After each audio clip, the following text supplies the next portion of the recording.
Olá, furto. A gente acha que sabe o que é, né? Alguém pega uma coisa que não é sua. Simples. Mas, para a lei, a história é bem mais complexa. Pensa no furto como uma receita, com ingredientes que não podem faltar de jeito nenhum. Se faltar só um, já não é mais furto. Vamos ver que receita é essa. E, para começar, uma pergunta meio esquisita. Imagina uma casa abandonada. Se alguém vai lá, arranca a porta e leva embora, isso é furto? A primeira resposta que vem à cabeça é, claro que sim. Mas, será que a lei concorda? Vamos descobrir. É por isso que essa ideia de receita ajuda tanto a entender. O crime de furto tem ingredientes muito, mas muito específicos, e a regra é clara, tem que ter todos eles. Se faltar umzinho só, pode ser outra coisa, mas legalmente falando, furto não é. Então, vamos para o nosso primeiro ingrediente, a vítima. Parece óbvio, né? A vítima é quem teve a coisa levada. Só que não é bem assim. Nem todo mundo que perde algo na cena do crime é, aos olhos da lei, a vítima do furto. Estranho, né? Olha só que caso curioso para a gente entender. Um carro alugado é furtado. A pessoa que alugou o carro, o locatário, é considerada vítima pela lei. Agora, o mesmo carro é furtado, mas estava com um manobrista. Nesse caso, o manobrista não é a vítima. Ué, por quê? A resposta está na diferença entre duas palavrinhas, posse e detenção. A lei protege a propriedade, claro, e também a posse. Posse é quando alguém tem o direito de usar e controlar a coisa, como quem aluga um carro. Já a detenção é só o contato físico, supervisionado. O manobrista, por exemplo, ele está só segurando o carro, seguindo ordens. O vínculo dele é físico, não jurídico. Então, resumindo a história, a lei diz que as vítimas de furto são o dono do bem ou quem tem a posse dele. Como o manobrista é só um detentor, ele não entra na receita como vítima. As vítimas, nesse caso, seriam o dono do carro ou a pessoa que o alugou. Pronto, primeiro ingrediente entendido. Beleza, vamos para o segundo ingrediente da nossa receita. O que exatamente pode ser objeto de um furto? Porque, de novo, a lei é bem específica sobre o que conta como coisa que pode ser furtado. E aqui a coisa fica interessante. Eletricidade.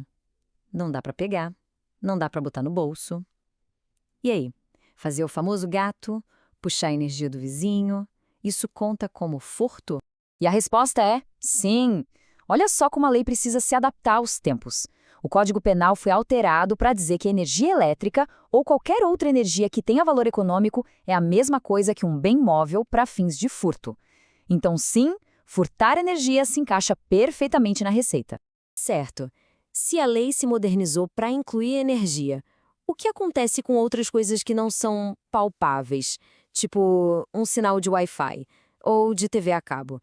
Se alguém faz uma gambiarra para pegar o sinal do vizinho, isso também é furto? E aqui a história muda. A resposta é não.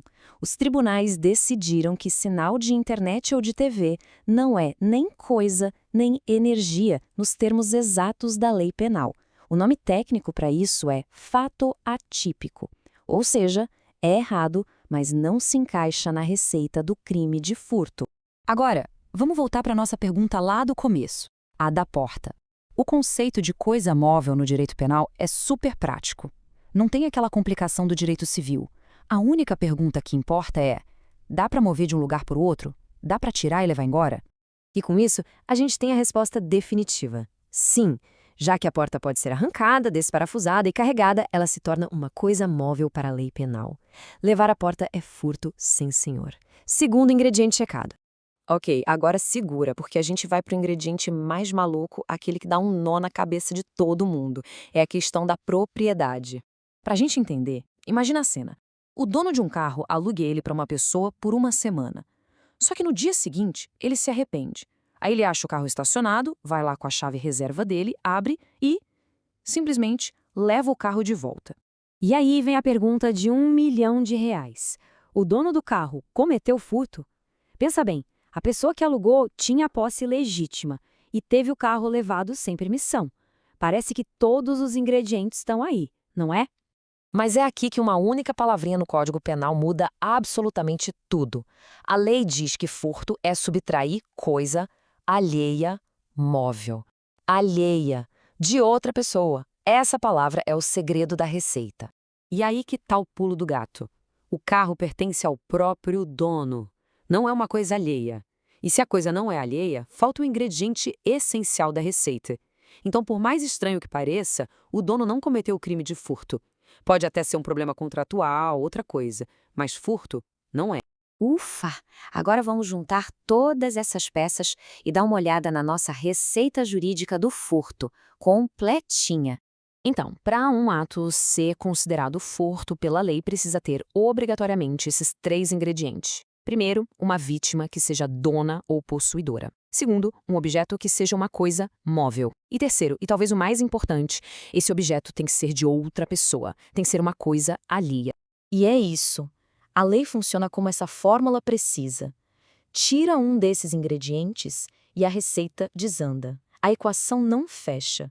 O ato pode até ser errado, pode ser outro crime, mas o nome dele não vai ser furto. E isso deixa a gente com uma reflexão, né? Se uma coisa que parece tão simples como furto tem tantos detalhes e nuances na lei, quantos outros conceitos que a gente usa todo dia também são completamente diferentes no mundo jurídico?